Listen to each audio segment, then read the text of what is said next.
Ito yung cheese na lalagay ko sa macaroni ko. Hiwain ko muna po siya ng ganyan. Tsaka natin siya lalagay dito sa aking macaroni salad.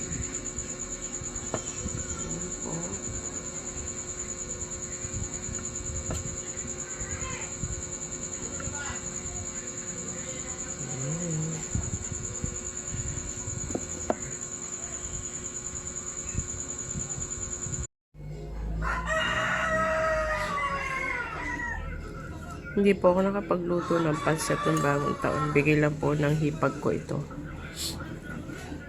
Pagkasawak-sawa ka sa mga baboy at may panibagong pagkain na ganito.